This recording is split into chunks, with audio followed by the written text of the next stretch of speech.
안녕하세요. 이번에는 2013년 9월 28일 2013년의 3회차 소방 유체역학 풀이를 해보겠습니다. 이번에 한번 풀어봤는데 이번에는 이전 회차보다 좀 어렵더라고요.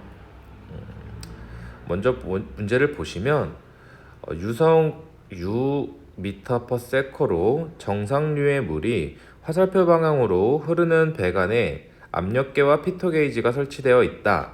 이때 압력계의 계기압력이 300kPa였다면 피터계의 계기압력은 얼마인가?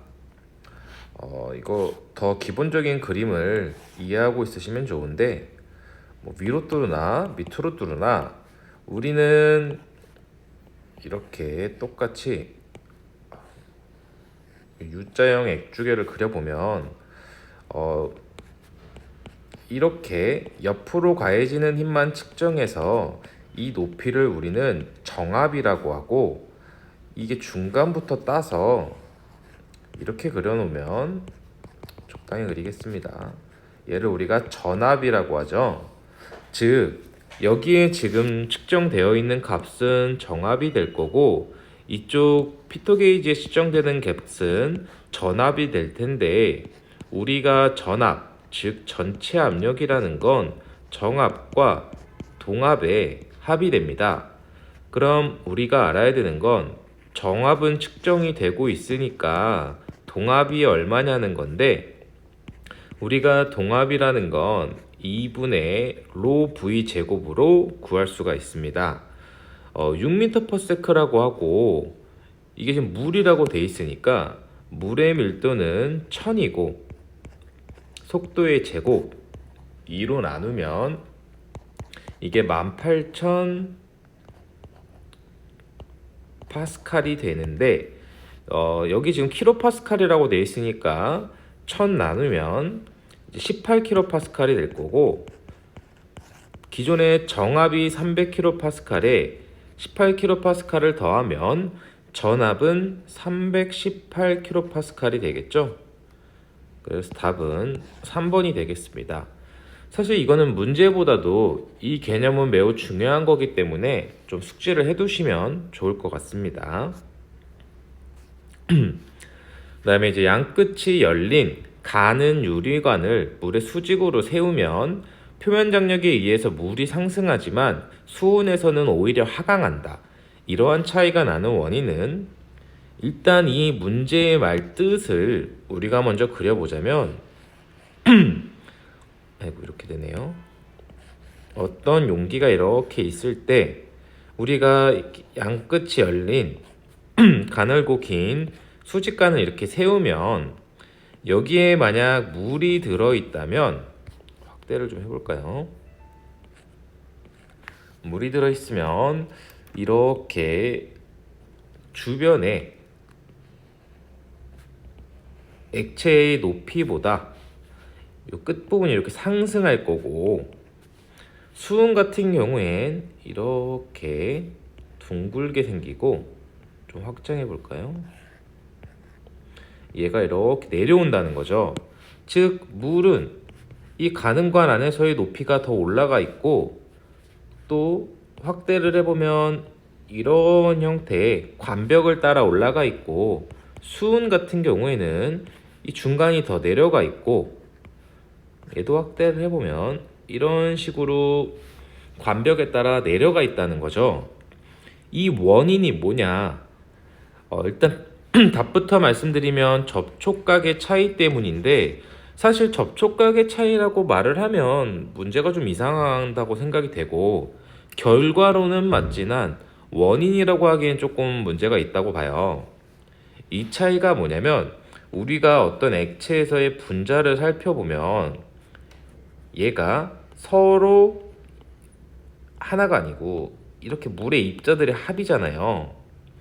얘네 서로 사이에 당기는 힘이 있고, 얘가 바깥에 공기라던가 관벽에 의해 당기는 힘이 있을 거예요.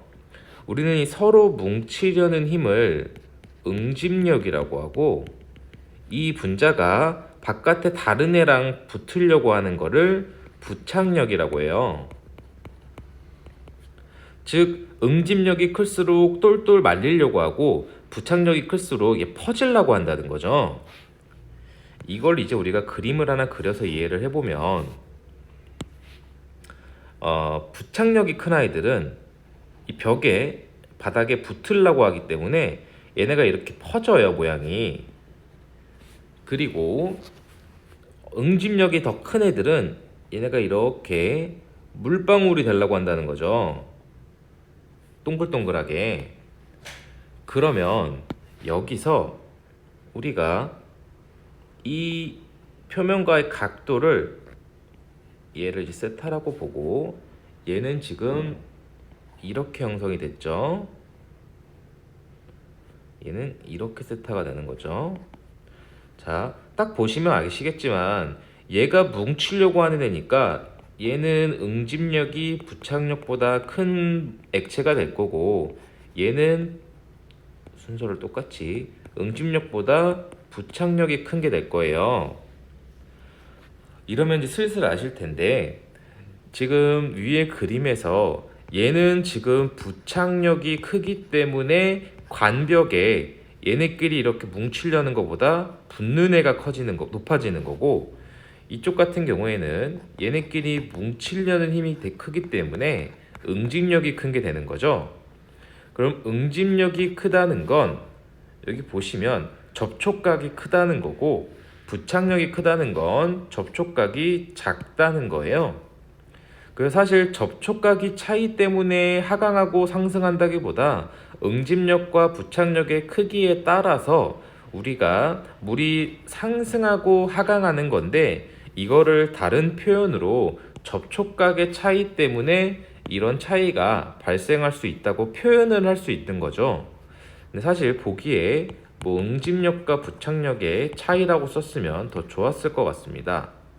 얘는 지금 부착력 차이라고만 돼 있어서 답은 될 수가 없는 거죠.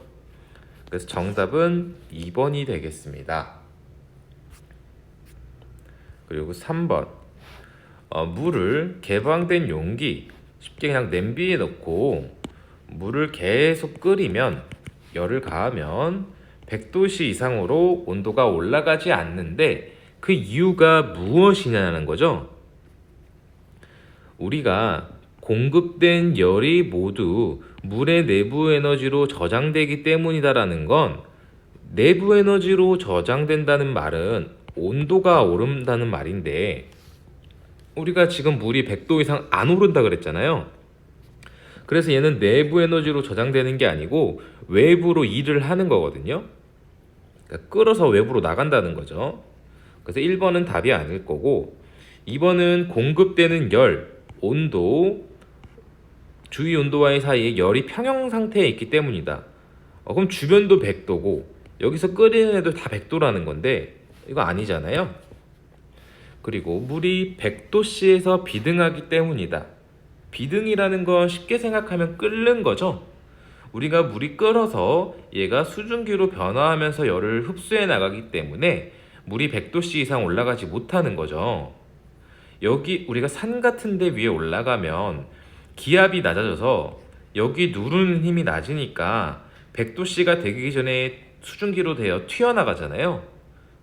근데 우리가 일반 표준 대기압하에서는 100도씨에서 비등하기 때문에 100도 이상으로 물이 오르지 못하는 거죠. 공급되는 열량이 100도씨에서 한계가 도달하였다 뭐 이런 말은 하나도 없으니까 정답은 3번이 되겠습니다. 그리고 4번, 터보기계의 해석에 사용되는 속도 삼각형에 직접 포함되지 않는 것은, 사실 좀 이거 보니까 어렵더라고요. 근데 우리가 그냥 봐도 얘 소문자라서 전 모르면 얘를 그냥 찍었을 것 같은데, 기사 시험에선 또 이런 걸 따지기 때문에, 우리가 펌프를 보면요, 일반적으로 펌프는 거의 다 이렇게 후고기구로, 이쪽에다 그리면 겹치니까 회전하게 되어 있는데, 여기서 이제 우리가 물이 이렇게 이동을 할 거 아니에요. 얘의 힘의 벡터를 그려보면 이 날개각에 있는 이쪽으로 나가는 힘과 유체가 앞으로 밀리려는 힘, 그리고 이거의 합이 이제 이렇게 벡터가 생길 거예요. 그래서 이 삼각형을 이 세 가지의 성분을 우리가 합쳐서 그리면, 그리기 전에 각 성분이 뭔지 보면 얘가 W, V, U가 되는데, 우리가 이 U라는 건 이 날개의 속도에 의해 발생하는 힘의 벡터고, W는 이 상대 속도에 따라서 이 원심력에 의해 바깥으로 나가려는 힘이에요. 그럼 이 두 개의 합에 의해서 유체의 실제 속도 V라는 게 나타내는데, 우리가 이 세 가지 성분을 이렇게 합쳐서 그리면 이게 속도 삼각형이라고 우리가 이제 부르는 거죠. 얘가 W, V, 잘못 그렸네요. 얘가 W, V, U가 돼서 실제로 날개의 각속도라는 건 우리가 이 원이, 죄송합니다. 얘가 이렇게 회전을 할 텐데 이 원의 360도니까 우리가 이 시간당 이 속도의 표현을 우리가 각속도라고 해서 360도 초당 몇 바퀴를 회전하냐고 표현하는 게 각속도가 되거든요. 실제로 많이 쓰이는 내용인데 이 속도 삼각형에는 표현되지 않는 값이어서 여기서는 정답은 4번이 되겠습니다. 그 다음에 폴리트로픽 변화에 대해서 일반식 PV는 N은 정수, 즉 콘스탄트, 고정되어 있는 값에서 N이 0이면 어느 변화인가? 자, 우리가 P가 압력이고 V가 최적이에요. 이게 N일 때 우리가 어떠한 변화가 있었을 때 그대로 N인 경우를 우리는 폴리트로픽 변화라고 합니다. 변화. 근데 만약에 N에다가 우리가 0을 넣게 되면 어떤 수의 영승은 무조건 1이 되기 때문에 결국 P1은 P2이다라는 게 되는 거죠. 압력이 고정되어 있다라는 건 등압 변화 또는 정압 변화라고 할 수 있기 때문에 압력이 일정한 변화이다 해서 우리가 0을 넣으면 얘가 1이 되니까 정답은 1번이 되는 거죠. 우리가 이 V의 N승에 X라고 할까요? X에 X가 0이 되면 우리는 이거를 정압 또는 등압 변화라고 하고, 이제 기호 표시마다 다르지만 보통 우리가 얘를 N으로 표현하면 폴리트로픽 변화가 되고, 이 X가 이제 비열비, K 또는 감마라고 표현이 되는데, 이렇게 표현이 되면 우리가 비열비예요. 이건 어떤 폴리트로픽 상수가 되는 거고, 우리가 이거를 가역 단열 변화라고 하는 거죠. 즉, 이 사이에 우리가 정압 변화와 단열 변화의 중간에 있는 값이 폴리트로픽 변화가 되는 거고, 결국 이게 0이면은 정압 변화, 폴리트로픽 상수면 폴리트로픽 변화, 비열비가 들어가면 단열 변화라고 생각을 해주시면 될 것 같습니다. 봐주시면 되고, 직경이 2분의 D인 출구를 통해 유체가 대기로 방출될 때 이음매에 작용하는 힘은, 사실 이거는 그냥 유도를 하기에는 좀 기사 시험에 너무 필요가 없고, 여기 다 써있네요. 우리가 추력이 로QV인데 Q는 AV니까 AVV가 되고 로 AV 제곱이 되죠. 근데 우리가 이 이음매에 작용하는 힘의 기본 힘의 방정식이 2분의 1 로분의 AV 제곱이 되는데, 이 조건이 2분의 D일 때는 그냥 2분의 9 로 AV 제곱이라고, 이건 그냥 외워주시는 게 훨씬 나을 것 같습니다. 어차피 우리의 조건은 다 2분의 D이기 때문에 이 상수만 좀 숙지를 해주시면 좋을 것 같네요. 이거까지 하는 건 좀 쓸데없는 것 같아서. 그 다음에 이제 입구 면적이 0.1제곱미터, 그냥 이렇게 그려볼까요?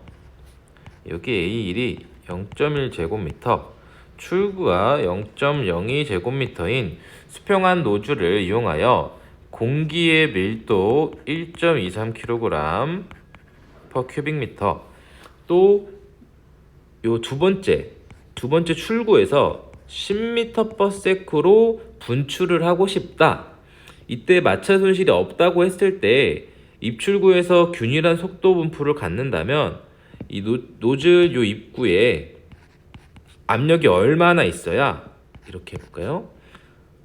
요 속도로 이제 나갈 수 있냐는 거죠. 우리가 이 식을 풀려면 먼저 베르누이 방정식을 알아야 되는데, 여기서 압력을 줬으니까 압력에 의한 베르누이 방정식을 한번 세워볼게요.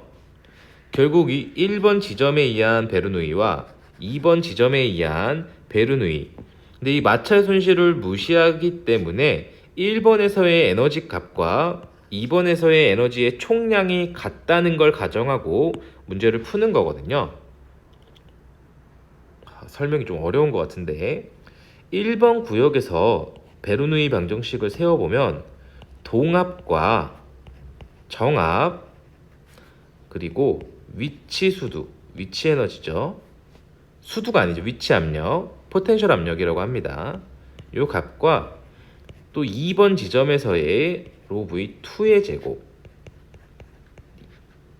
또 2번 구역의 압력, 또 Z2의 값말을 봤을 때 이 식을 먼저 세우지 못한다면 풀기가 어렵죠.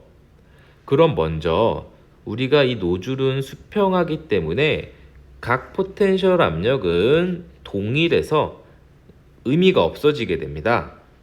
그리고 우리가 2번 구역에서는 대기로 분출하기 때문에 대기압으로 변환되는 순간 2번 구역의 정압은 없어지는 거거든요. 대기압이면 이게 사라지는 거고, 얘는 1번과 동일한 위치 수평이기 때문에 또 사라지게 되고요. 우리가 필요한 건 1번 노즐 입구에서의 계기압이니까 이 P1을 구해야 되는 거예요. 그럼 또 식을 한번 정리를 해보면 P1은 2분의 로 V2의 제곱 빼기 V1의 제곱이 되는 건데, 우리가 밀도를 알고 V2가 10인 걸 아는데 V1을 모르잖아요. 근데 여기 면적을 줬으니까 2의 속도도 줬고요. 우리가 연속 방정식에 의해서 1번 지점에서의 유량은 2번 지점에서의 유량과 같을 거고, 이 식은 결국 풀어서 A1 V1은 A2 V2다. 근데 우리가 알고 있는 건 A1 A2 V2니까 V1은 A2의 A1분의 V2가 된다는 거죠. 이건 그냥 간단하게 이항한 거죠. 그럼 여기 식 값을 넣어서 0.02, 0.1 곱하기 10을 하면 얘가 2m/s가 나오고, 그러면 이 식을 다시 정리해서 2분의 1.23 10의 자승 빼기 2의 자승을 하면 얘가 59kPa, 파스칼이죠. 0.04 파스칼이 나온다는 거죠. 연습해보면 간단한 문제인데 모르시면 약간 어려우실 수 있을 것 같습니다. 답은 4번이 되겠습니다. 대기압이면 압력이 삭제된다는 거, 또 수평이면 위치 에너지, 요 포텐셜 압력이 다 삭제된다는 거, 그리고 주어진 조건에서 우리가 연속 방정식을 통해 V1을 구할 수 있다는 거, 요 정도 기억해 주시면 되겠네요. 그림과 같이 소방 펌프가 물에 담긴 관으로부터 해수 1.03이죠. 비중이 끌어들여서 노즐을 통해 방수한다. 펌프의 효율이 60%이고 펌프의 동력이 305마력일 때 펌프 내부를 제외한 총 손실 수준은 얼마인가? 일단 우리가 이제 알아야 되는 건 제일 많이 쓰던 식이 요 0.163 이타분의 QH K인데, 얘는 지금 우리가 원래의 펌프식인 감마 QH 1000N K에서 우리가 감마라는 건 보통 다 물을 쓰니까 이 물과 단위를 환산해서 이런 식을 사용했던 건데, 얘는 지금 비중과 물의 비중을 따로 줬기 때문에 우리가 별도로 계산을 해야 된다는 거죠. 그럼 여기서 나온 동력이 우리가 킬로와트가 되는데, 여기서 지금 마력을 줬으니까 먼저 구해보면 305마력은 이렇게 할까요? 동력 킬로와트는 얘를 0.746으로 나누면 우리가 쓰던 킬로와트 동력이 나올 거고요. 자, 아는 것부터 일단 하나씩 해보자면, 먼저 필요한 감마를 구하면 여기선 물의 비중량을 9790 뉴턴 퍼 큐빅미터를 줬고, 비중을 줬으니까 1.03을 곱하면 얘가 1084 뉴턴 퍼 세제곱미터가 될 거예요. 이 감마 구했고, 이제 Q를 구해야 하니까 여기 직경 줬고 속도 줬으니까 Q는 AV고 4분의 파이 D 제곱 V가 될 거고, 4분의 파이 5cm는 0.05m니까 0.05 곱하기 50을 하게 되면, 제가 이거 구해놨었는데 0.098 미터 퍼 세크가 되겠네요. 그리고 이제 우리가 H를 구해야 되는데 토탈이라고 해볼게요. 우리가 H는 실량정의 속도수두에 여기 손실수두까지 있는데, 여기서 구하라는 게 지금 손실수두라는 건 우리가 손실수두를 딱 봤을 때 못 구한다는 거죠. 여기서 뜨는 실량정 더하기 마찰 손실수두 그리고 속도수두, 소방에서 치면 약간 방수압 개념이라고 봐주시면 되겠죠. 그러면 실량정은 여기서부터 여기까지인지, 원래 여기까지라고 해야 되는데 여기서부터 여기까지인지가 헷갈리실 수 있는데, 우리가 소방에서 유효수온을 구할 때는 펌프의 최하단까지 구하지만 수조에, 얘는 지금 그냥 끌어올리는 높이를 보는 거니까 보통 수면으로 보시는 게 답이 되는 경우가 많습니다. 그래서 얘는 8m 더하기 마찰 손실수는 저희가 구할 수가 일단 없는 상태고, 여기서 나온 속도수는 우리 이거 2지분의 V제곱 알고 계시죠? 워낙 많이 쓰는 거니까 얘가 2 곱하기 9.8 50의 제곱을 하면 138.14가 나옵니다. 그럼 138.149 이렇게 일단 구해놓고, 우리가 이제 필요한 거를 대부분 다 구했어요. 이게 무슨 말이냐면 전체가 138.14네요 138.14가 아니고, 죄송합니다, 127.5가 되고 127.5 맞고요. 그러면 우리가 이제 식에 하나하나 대입을 해보는 거예요. 식을 한 번 더 정리해보면 감마 Q H에 1000분의 2타 곱하기 K가 L이 되는데, K는 조건에서 주지 않았으니까 삭제를 하고, 얘를 이제 하나씩 대입을 해보면 1084에 0.098, 단위가 식이랑 다르니까 좀 주의를 해야겠죠. 그리고 높이가 얼마인지 모른다고 일단 둘게요. 그리고 1000에 효율이 60%니까 0.6을 곱하고, 우리가 이렇게 계산해서 나온 값이 227.5kW다. 그럼 이 식을 우리가 이렇게 뒤집으면 이 h가 얼마인지 구할 수 있잖아요. 얘 두고 다 이로 넘기면 되죠.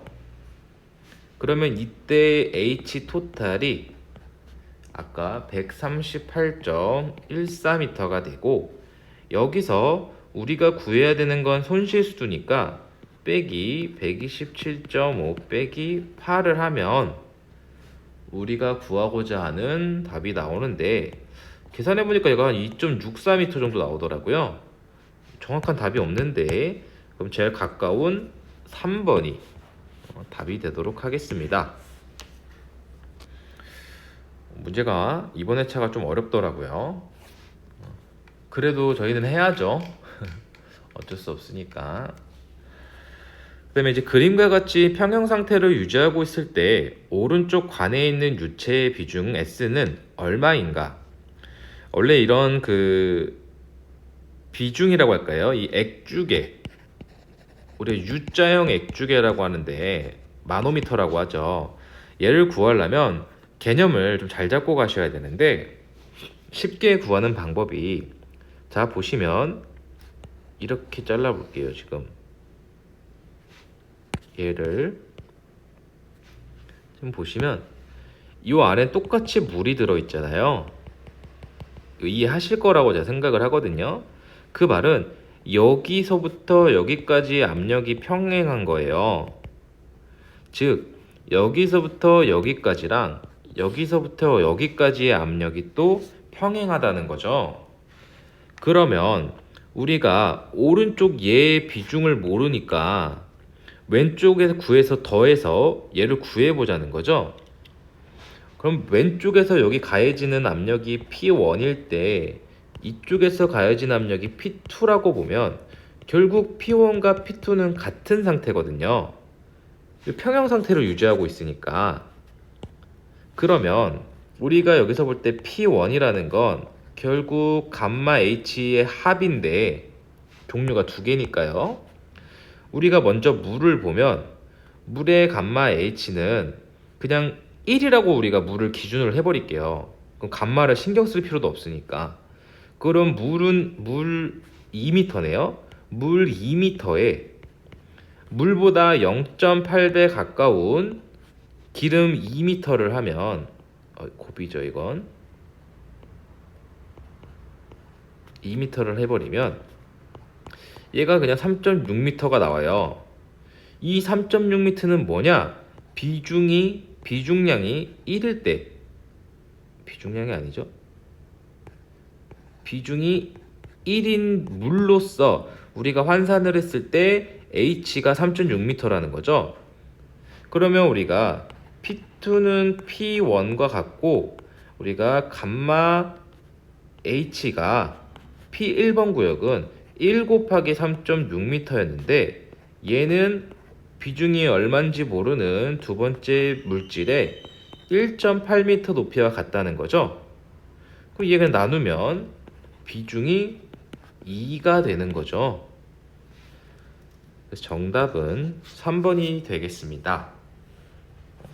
여기까지는 똑같다는 걸 우리가 인지를 해주시고, 이쪽 부분과 이쪽 부분이 같다는 걸 생각하셔서 압력으로 환산하셔서 계산해 주시면 아주 간단하게 계산하실 수 있습니다.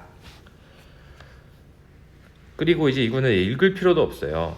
펌프의 흡입량정이 어쩌고 저쩌고 흡입 부분이 어쩌고 저쩌고 하면 그냥 답은 1번이거든요. 무조건 공동현상 또는 우리가 이제 캐비테이션이라고 하죠. 펌프의 흡입축과 관련된 거는 이 현상들밖에 없기 때문에 이 영어로 부르고 한글로 부르고의 차이입니다. 보실 필요도 없이 그냥 공동현상이 있구나 라고 생각을 해주시면 될 것 같습니다. 그리고 31번, 지름이 0.7m, 관 속에 유속이 5m/s의 속도로 물이 흐르고 있을 때 관 길이는 700m이다. 이때 마찰 손실 수두는 약 몇 미터인가? 이때 관 마찰 계수는 0.03이다. 우리가 일반적으로 관 마찰 계수라고 값이 보기에 주어지면 얘는 그냥 달시 바이스 바우식을 써서 풀라는 말이 됩니다.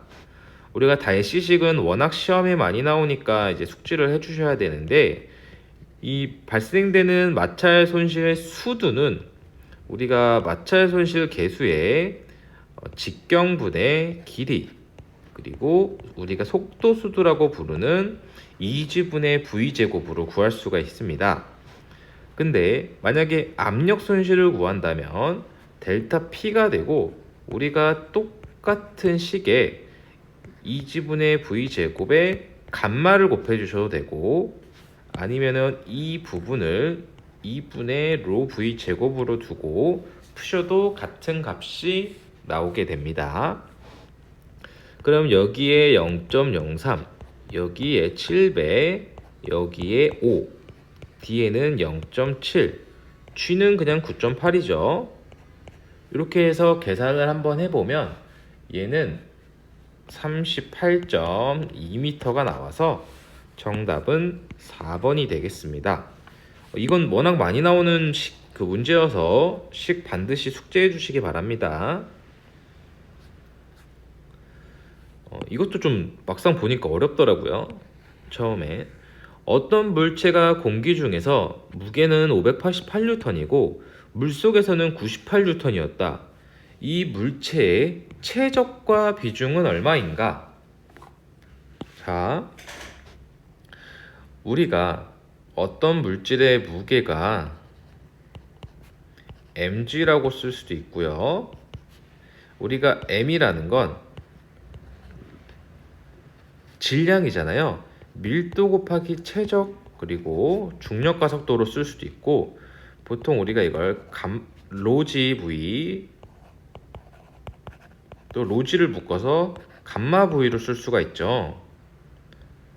그러면 결국 우리가 물과 공기의 밀도를 알고 있잖아요. 우리가 시험을 보려면 알아야 되니까. 그러면 우리가 W를 로지 V로 뒀을 때 물속에서 무게 알고 밀도 알잖아요. 그럼 최적을 구할 수 있거든요. 저 같은 경우는 어떻게 풀었냐면, 물속에서의 무게 588 빼기 물이 아니죠, 공기 중 물속에서의 무게 98N의 차이는 우리가 공기 중에서의 밀도, 물속에서의 밀도 거꾸로네요. 거꾸로니까 물속이 더 크니까요. 밀도 G V로 풀어서 V를 구했거든요. 우리가 물에서의 밀도는 1000이고 공기 중에서의 밀도는 1.2049, 1.2만 넣으셔도 될 것 같은데, 중력과 속도는 9.8이니까 이 계산에서 식을 빙글빙글 돌리면 V가 0.05 세제곱미터가 나와요. 근데 생각해보니까 공기 중 무게가 588이면 차이를 안 하고 그냥 1.20, 차이로 구하는 게 맞죠? 네. 이 발생된 차이가 결국 부력에 의한 차이이기 때문에 물속에서는 물속의 밀도가 높으니까 가볍게 느껴질 거고, 공기 중에서는 공기가 가벼우니까 무게가 많이 나오잖아요.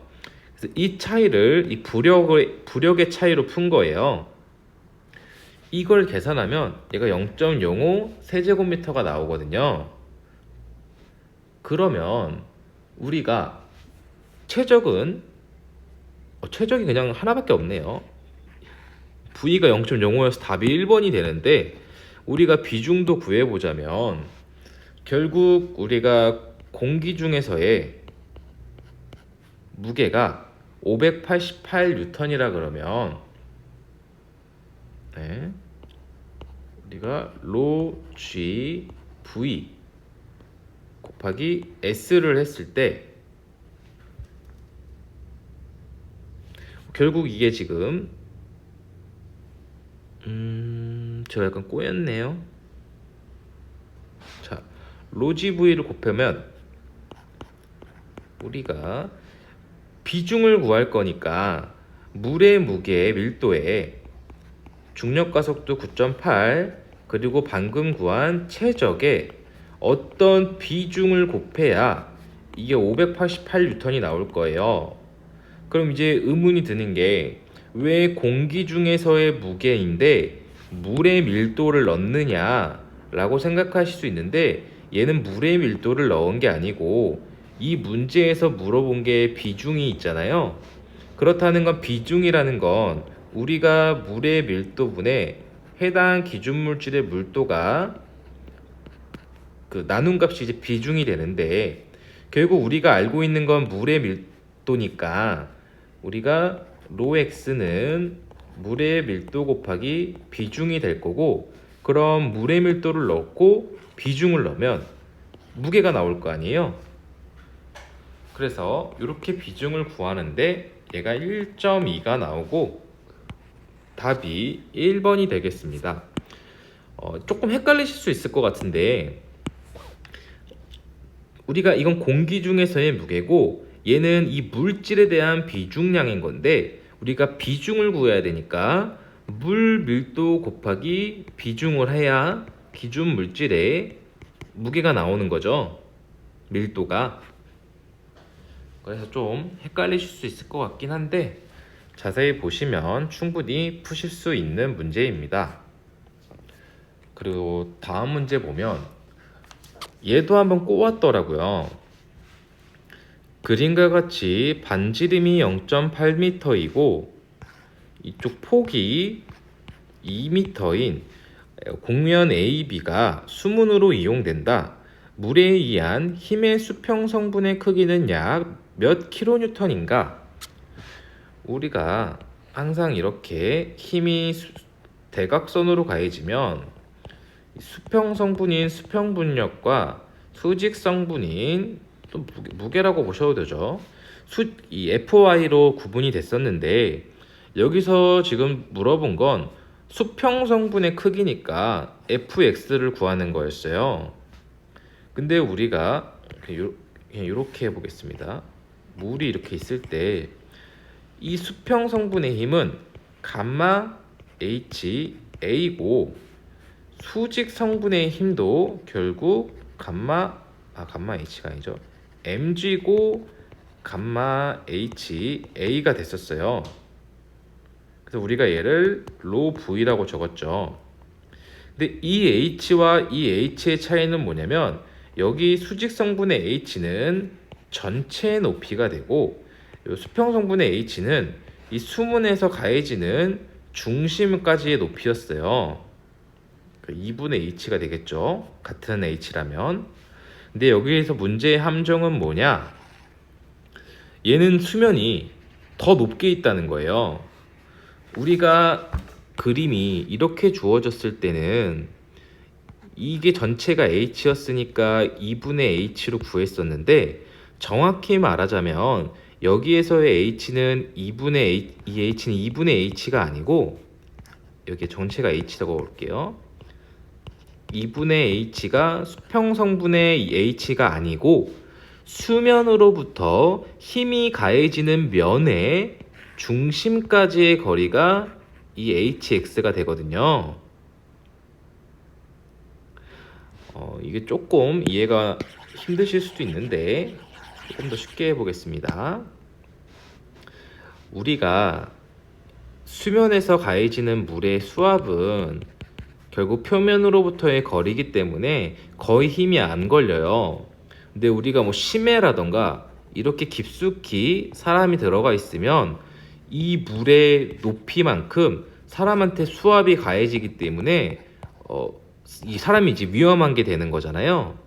그래서 실제 우리가 이 수문의 중심에 가해지는 힘도 여기 가해지는 수면 높이의 2분의 1이 아닌 우리가 수면으로부터 이 중심까지의 높이를 기준으로 수평 분력을 구할 수 있거든요. 왜냐면 밑으로 갈수록 힘이 크기가 커지기 때문에 우리가 이만큼만 본다면 여기서부터 여기까지의 높이를 보셔야 된다는 거죠. 그러면 다시 풀이로 들어가서 결국 제가 구해야 되는 건 감마 HA였는데 우리가 물의 감마는 비중량은 9,800 뉴턴 퍼 세제곱미터고 이제 H가 곱하기 전체가 5m인데 여기 어디죠? 여기서부터 이 높이가 0.8이니까 여기에 중심까지 요 거리를 빼줘야 되니까 0.4m를 빼주고 이 면적이 2m, 폭이 2m, 높이가 0.8이죠. 이걸 이제 계산을 해보면 72,128N이 나오고 이거는 이제 킬로뉴턴으로 문제에 따라 환산을 하면 72.1kN이 되겠네요. 답은 1번입니다. 이거 문제가 좀 자주 나와서 약간 풀이를 한번 해볼게요. 이게 곡선인데 왜 여기도 중간으로 보냐, 뭐 이런 생각을 하실 수 있을 것 같은데 우리가 이 문제는 좀 다르긴 한데 만약에 물이 이렇게 차 있어서 이쪽으로 가해지는 힘을 구할 때 우리가 수평 분력 Fx와 수직 분력 Fy를 구할 때 이 Fx를 이렇게 구할 수 있는 건가라는 고민을 하실 수 있는데요. 결국 이 곡면에 가해지는 수평 분력은 여기 이쪽에 수직에 가해지는 이 수직 분력과 수평 분력과 합이 같아요. 그러니까 이 면에 가해지는 힘이 옆으로요. fx1이라고 하면 이 면에서 가해지는 힘이 fx2인데 결국 fx1은 fx2와 같게 되거든요. 여기 면적이 더 넓은데 어떻게 같나요를 생각하실 수 있는데 결국 이 물이 정지가 돼 있다면 여기서 버티는 힘과 여기서 버티는 힘이 같아야 이 물이 정지되어 있는 거거든요. 한쪽 힘이 강하면 물이 흐르겠죠? 그래서 우리가 맨날 수평 분력을 구할 때 감마 HA라고 하고 이 중심을 구할 때 이쪽 개념으로 보고 중심을 구하는 거예요. 어차피 높이는 이렇게 표시가 되니까 2분의 H를 하죠. 왜냐면 여기에 가해지는 힘을 구할 때 밑으로 갈수록 압력이 세지니까 이제 중심을 평균값을 취하는 건데 곡면도 어차피 이 왼쪽에 수직면과 같은 힘을 받기 때문에 똑같은 개념을 적용할 수 있다는 거죠. 어려울 수 있을 것 같네요. 이 문제가 지금 거의 회차마다 나오는 것 같으니까 좀 숙제해 주셨으면 좋겠네요. 그리고 표면 온도가 90도인 표면이 큰 방에 방사율 0.9 큰 방에 이제 그림과 같이 놓여 있다. 이 큰 방에 여기 90도짜리가 놓여 있다는 거네요. 주위 및 방의 벽 온도는 10도씨이고 표면의 면적이 이 면적들이 다 합쳤을 때 2제곱미터이고 대류 및 복사에 의한 표면에서의 전체 열 전달률은 약 몇 킬로와트인가? 대류 열 전달 계수는 10W이고 스테판 볼츠만 상수는 좋네요. 여기 지금 제가 풀어본 것 중에선 가장 어려운 건데 우리가 복사에서 발생하는 열량은 우리가 보통 흑채를 기준으로 맨날 문제를 줘서 T분의 4 해가지고 몇 배 차이 나냐를 했는데 우리가 실제 복사열에서는 완전히 비례하지 않기 때문에 흑채와 물질의 특성인 방사율의 스테판 볼츠만 상수인 시그마 그리고 절대 온도의 4승을 통해서 우리가 발생되는 복사열을 구할 수가 있습니다. 근데 이 결국 T의 4승도 여기서 이렇게 주고받는 거기 때문에 온도 차에 따라서 구분을 지을 수 있는 거죠. 무슨 말이냐면 방사율은 0.9가 되고 스테판 볼츠만 상수 5, 6, 7, 10의 8승 마이너스 8승이죠. 곱하기 우리가 항상 온도랑 압력 계산할 땐 절대 온도로 바꿔주셔야 된다고 했는데 얘가 90도씨니까 플러스 273을 하면 363인데 얘가 363의 4승이 아니고 얘네 면에서도 10도니까 283 켈빈만큼 방사열이 나오잖아요. 차이만큼 날아가는 거기 때문에 결국 283 4승만큼 곱하면 이 값이 죄송합니다. 면적을 안 곱했네요. 면적도 곱해야 돼요. 얘는 원래 단위 면적당이었던 거고 면적을 곱해주면 표면적이 2제곱미터니까 얘가 1117W가 되고요. 즉 방사율 곱하기 볼츠만 상수 곱하기 온도 차만큼 복사열량을 빼주고 그 열이 나오는 표면적을 다 곱해준 거죠. 근데 이 문제에서 복사뿐만 아니라 대류 및 복사니까 우리가 컨벡션에 의한 대류 열 전달량은 소방에서 H 많이 쓰는 것 같은데 H, A, 델타 T 즉 대류 열 전달 계수 10이죠. 곱하기 면적 2 온도 차이는 절대 온도로 바꾸든지 안 바꾸든지 똑같이 80이잖아요. 그래서 80을 곱해주면 얘가 1600W가 되고 이 두 개를 더해주면 2717W. 정답은 킬로와트로 환산해야 되니까 결국 2.71 2가 되겠네요. 킬로와트 해서 정답은 3번이 되겠습니다. 풀면서 이번 시험 보셨던 분들 뭐 벌써 10년 전이긴 하지만 좀 어려우셨겠다라는 생각이 드네요. 사실 이런 거 안 풀죠.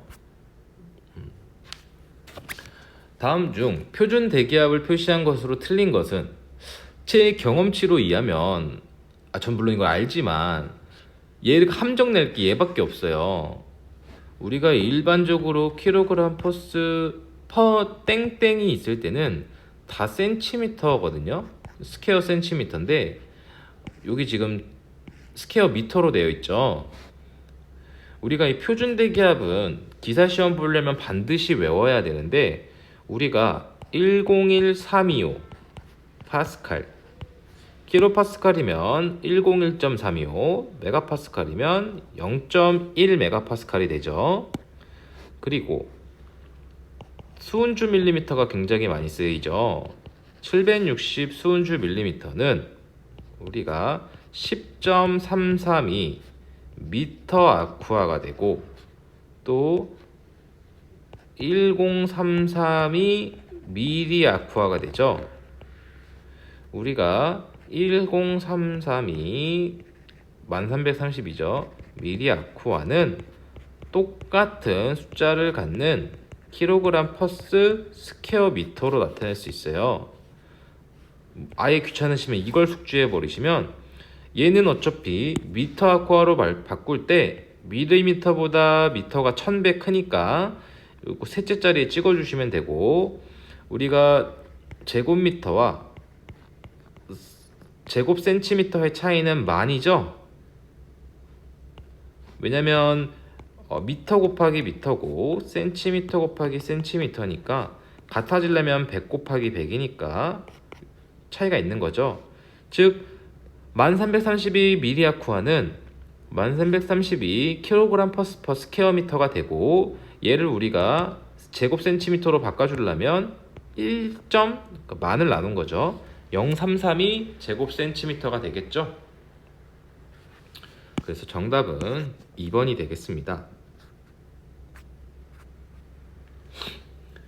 지름이 65mm인 배관내로 물이 2.8m/s로 흐를 때 유동 형태는 무엇인가? 즉 그냥 몰라도 우리가 충류와 천이와 난류를 구분하라고 하는데요. 와류는 아예 유동 형태의 구분이 아닙니다. 이거를 구분 짓는 거를 우리는 레이놀즈 수라고 하는 무차원 수에 의해 구분을 지을 수 있습니다. 2100보다 작으면 측류고 4000보다 크면 난류고 이 사이를 우리는 천이 영역이라고 부르고 있죠. 그러면 레이놀즈 수는 어떻게 구하냐? 이 식은 좀 외워주셔야 되는데 뮤분의 로 VD로 구하고 있고 결국 이거 지금 그냥 값 대입만 하면 되는 거죠. 998 곱하기 2.8 곱하기 미터로 바꿔주시고 얘를 0.001139를 곱하면 지금 계산 안 해봐도 얘 값 엄청 크거든요. 계산기 두들겨 보면 얘가 약 16만 정도 나오는데 난류가 되겠죠.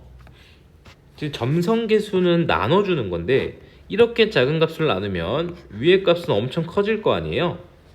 그리고 소방에서는 기본적으로 난류가 많기 때문에 값을 안 주고 이렇게 유동 형태를 구분하라고 하면 어차피 찍을 거라면 난류를 찍으시는 게 좋을 것 같습니다. 식 어렵지 않으니까 숙제해 주세요. 점성계수에 대한 설명 중 옳지 않은 것은, 자, 일단 차원은 모른다고 해볼게요. 그리고 전다 능력과 전단 변형률이 선형적인 관계를 갖는 유체를 뉴턴 유체라고 합니다. 이게 무슨 말이냐면 전다 능력 타우와 전단 변형률 dy분의 dv가 이렇게 선으로 가고 있으면 뉴턴 유체고 이런 식으로 곡선으로 가고 있으면 우리가 비뉴턴 유체라고 하는데 뉴턴 유체가 이상적인 거라서 선으로 가고 있는 거죠. 그리고 온도의 변화에 따라서 점성은 당연히 변화하죠. 우리가 후라이팬에 기름을 두를 때 처음에 기름이 잘 안 둘러지는데 후라이팬이 가열하면 기름이 쫙 이렇게 미끄러져 잘 흐르잖아요. 그게 결국 점도에 의한 영향인데 온도가 따라서 점도가 높아지고 낮아지고 하는 거죠. 그리고 공기가 점성계수가 물보다 클 수가 없죠.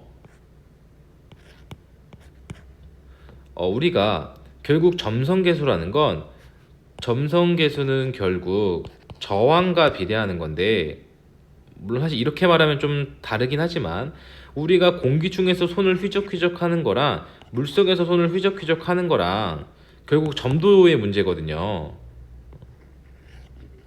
또 아니면 우리가 물속에 들어갔다 나왔을 때 물론 얘는 이제 투습 작용과 수많은 상호작용이 있지만 공기는 몸에 묻는 느낌이 아닌데 물은 다 묻어 있잖아요. 그게 점도 때문인 거죠.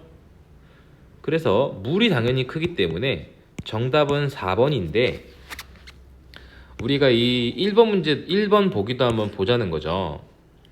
M은 질량이라는 거니까 킬로그램을 나타내는 거고 길이는 미터, T는 시간이니까 세크, 민, 아워 이런 게 되겠네요. 그러면 예를 들어서 우리가 밀도라는 건 킬로그램 퍼 세제곱미터인데 얘를 mlt 단위로 환산을 해보면 킬로그램은 킬로그램이니까 m이 되고 얘 지금 미터의 세제곱은 지금 퍼 밑에 있잖아요. 그래서 얘가 지금 마이너스 자승이 돼가지고 우리가 길이분의 마이너스 3승 이런 식으로 지금 표현이 되는 거죠. 얘가 만약 킬로그램 퍼 미터의 3승, 퍼가 아니고 곱하기 3승이었으면 이런 식으로 표현이 될 거고요. 근데 이제 문제는 우리가 점성계수의 단위를 모른다는 거에 있는데 점성계수의 단위는 외우시기는 어렵고 어떻게 푸냐면 아까 레이놀즈 수는 우리가 뮤분의 로 VD였어요. 우리가 레이놀즈 수는 무차원 수이기 때문에 무슨 말이냐면 얘는 단위가 없다라는 거예요. 즉 우리가 이거를 이용해서 뮤는 로 VD와 단위가 같다는 걸 알 수 있거든요. 그 말은 로는 킬로그램 퍼 세제곱미터, V는 미터 퍼 세크, D는 미터잖아요.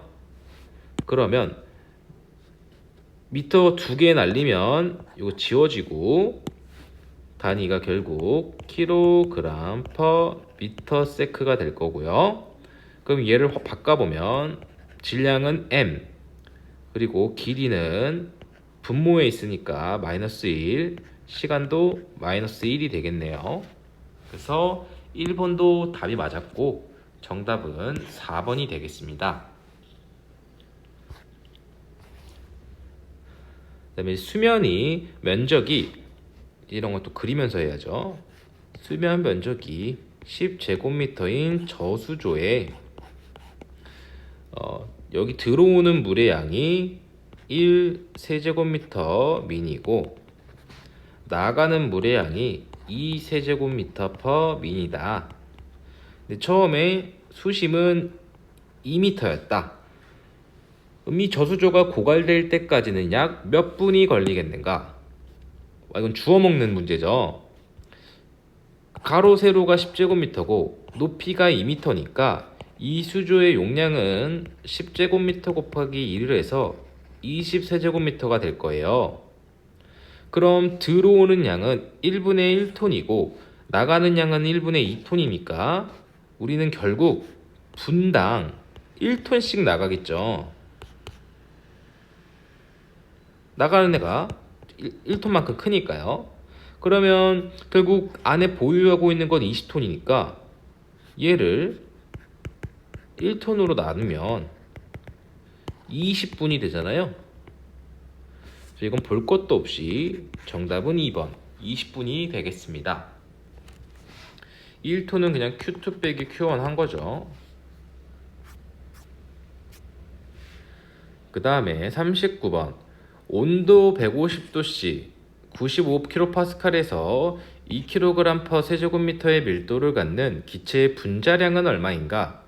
단 일반 기체 상수는 8314 per kmol K이다. 켈빈이다.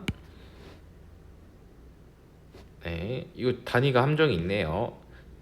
자, 보시면 우리가 PV는 nRT가 있고 여기 밀도를 주고 분자량을 구하라고 했잖아요. 우리가 환산하지 말고 온도가 있고요. 조건에 압력이 있고요. 밀도를 줬고 기체 상수를 줬어요. 그럼 분자량 M을 구하라고 하는데 이게 모두 포함된 식이 우리는 밀도는 RT분의 PM이라는 식으로 이상기체 상태 방정식에서 유도한 값으로 적용을 할 수 있습니다. 그러면 얘를 지금 우리가 풀어보면 대입을 하는 거죠. 밀도는 2kg, 죄송합니다. 세제곱미터에서, 그리고 압력은 95kPa, 그리고 분자량을 우리가 구하려고 하는 애고 온도는 항상 절대 온도로 바꿔줘야 되기 때문에 150이니까 여기다 273을 더하면 423 켈빈. 그리고 문제가 얘가 8314인데 이게 지금 문제를 보시면 다 키로예요, 키로. 근데 얘도 지금 킬로몰인데 얘가 좀 줄로 돼 있거든요. 그럼 나중에 단위가 어려우니까 얘도 처음부터 킬로줄로 바꾸자는 거죠. 이게 함정인 거죠. 그래서 얘는 8.314 킬로줄 퍼 킬로몰 켈빈이 되는 거죠. 그럼 이거를 이제 다 계산을 하면 얘가 74kg per 킬로몰이 나오는데 이게 지금 킬로파스칼이기 때문에 킬로줄로 맞춰줘야 되는 거거든요. 근데 실질적으로 우리가 일단 답은 3번인데 얘를 환산을 안 했어도 얘보다 1100 큰 74,000 뭐 이런 값이 나왔을 거예요.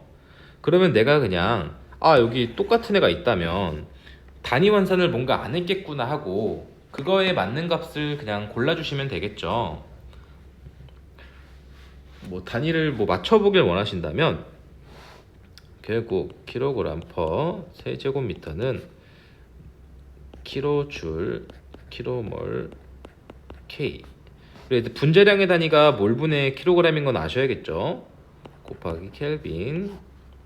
얘가 킬로파스칼인데 우리가 킬로파스칼이라는 건 결국 킬로뉴턴 퍼 제곱미터고 여기에 이제 킬로그램 퍼 킬로몰을 넣게 되면 하나씩 볼까요?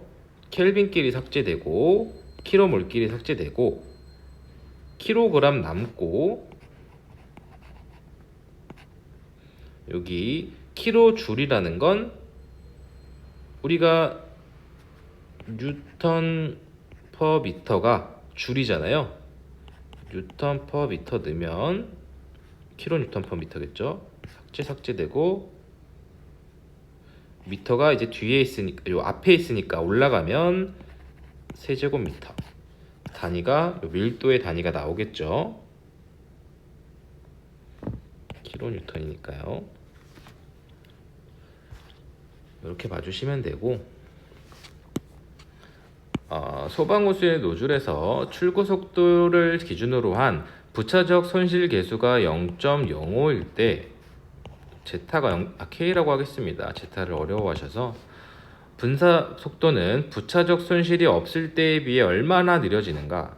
즉 우리가 노즐이 여기 손실이 있을 때랑 없을 때랑 속도 차이가 얼마인가요? 라는 거죠.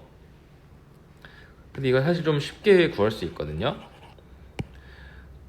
제가 똑같이 항상 설명드리는 게 부차적 손실이 나오면 제가 K분의 2GV 제곱 또는 Z분의 같은 식이에요. 이걸 꼭 기억해 달라고 말씀드렸어요. 그럼 부차적 손실이 0.05일 때는 우리가 처음엔 100이었다가 95로 변화한 거잖아요.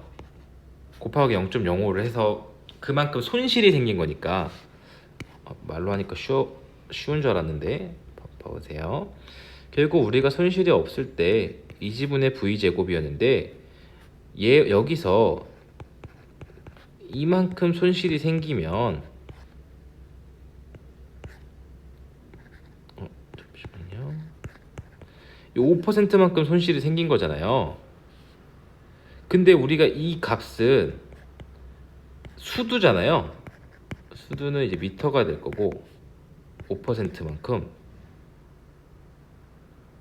그렇죠? 네, 맞죠?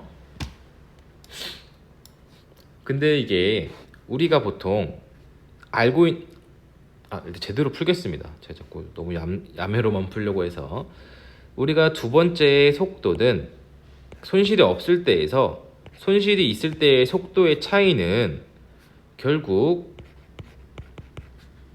수두의 루트 값에 비례를 할 거예요. 이 개념은 우리가 그 수면에서 속도 구할 때 EGH 루트 값 요식 알고 계시죠? 즉 속도의 제곱은 h랑 비례를 하는 거고 얘는 지금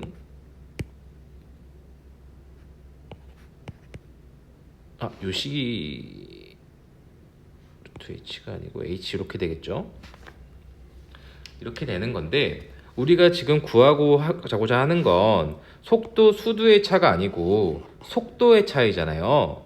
그래서 결국 V2-V1은 루트 h가 되는 거죠. 왜냐면 V는 EGH니까 여기 지금 EG 이런 거 뺐으니까 이게 비례로 바뀌어 있는 거죠.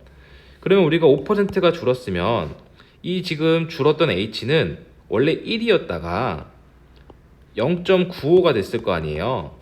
1 빼기 0.05 했으니까 0.95가 됐겠죠. 그 얘를 구하면 계산기가 제가 안 두들겨 놔서 얘가 0.9746 이렇게 돼요. 이게 무슨 말이냐면 우리가 손실이 생겼을 때 0.95라는 건 손실이 생겼을 때의 속도가 0.9746m/s라는 거거든요.